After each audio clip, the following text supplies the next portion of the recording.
تنخواہ اچھی تھی، پڑھا لکھا تھا، لیکن کہتا ہے زندگی کے کچھ ایسے مسائل آئے کہ ان مسائل کی وجہ سے میں خودکشی کرنے چلا گیا۔ میں نے زہر لیا، پائزن لیا، گھر آیا، زہر کو کھانا چاہا، لیکن دروازے پہ دستک ہوئی۔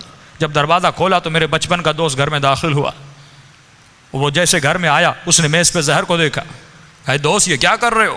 کہ زندگی کے مسائل نے تنگ کر دیا، پریشانیوں اور آلام نے حیرت میں ڈال دیا، بس یہی راستہ تھا کہ میں زہر کھا کے خود کو ختم کر دوں۔ کہ لیکن وہ پڑھا لکھا زیادہ نہیں تھا، لیکن اس میں روحانیت کی طاقت بہت زیادہ تھی، اسپریچول پاور بہت تھا۔ آج بچوں کو اے لیول پڑھائیے، او لیول پڑھائیے، لیکن اس کے ساتھ ساتھ ان کے روح کو بھی بلند کیجیے۔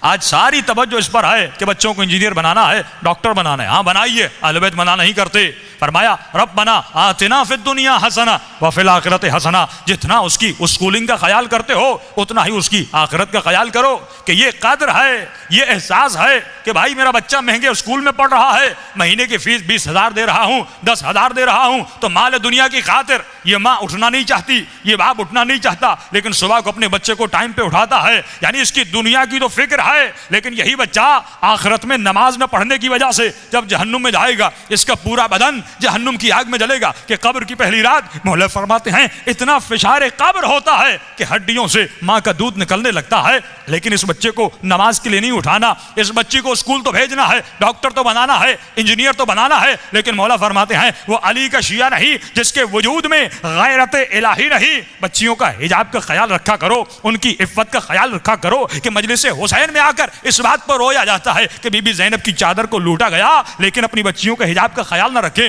اپنے بچوں کی غیرت کا خیال نہ رکھیں۔ فرمایا یہ کب ہوگا؟ جب تمہارے ضمیر بیدار ہو جائیں گے، جب تمہارے دلوں میں ایمان داخل ہو جائے گا۔ اب اس ڈاکٹر کو سمجھانے لگا روحانی طریقے سے، موٹیویشن کی، یہ اپنی خودکشی سے منصرف ہو گیا۔ ایک مرتبہ صبح ہوئی، گھر گیا، اپنے باپ کو یہ ڈاکٹر کہتا ہے کہ بابا آپ نے تو مجھے کچھ پڑھایا ہی نہیں، آپ نے تو مجھے کچھ سکھایا ہی نہیں۔ تو باپ غصے میں آ کر کہتا ہے اے احسان فراموش، میں نے اتنے پیسے خرچ کیے، اتنا بڑا ڈاکٹر بنا، آج اتنے پیسے کما رہا ہے، اس کی بجائے کہ میرا شکریہ ادا کرتا، آج یہ کہتے ہو کہ میں نے تجھے پڑھایا نہیں، میں نے تجھے سکھایا نہیں۔ کہ بابا آپ نے جتنا کچھ مجھے پڑھایا تھا، اگر کل رات میں زہر کھا لیتا میرا جنازہ آپ کے سامنے ہوتا۔ کہاں گیا پڑھنا، کہاں گیا لکھنا، کہاں گئی جابس؟ لیکن کہتا ہے اے کاش وہ میرا دوست آپ سے ملتا اور میں آپ سے ملا تھا، وہ زیادہ پڑھا لکھا نہیں تھا، اتنا بڑا ڈاکٹر انجینئر نہیں تھا، لیکن اللہ نے اس کے اندر روحانیت کی طاقت رکھی تھی۔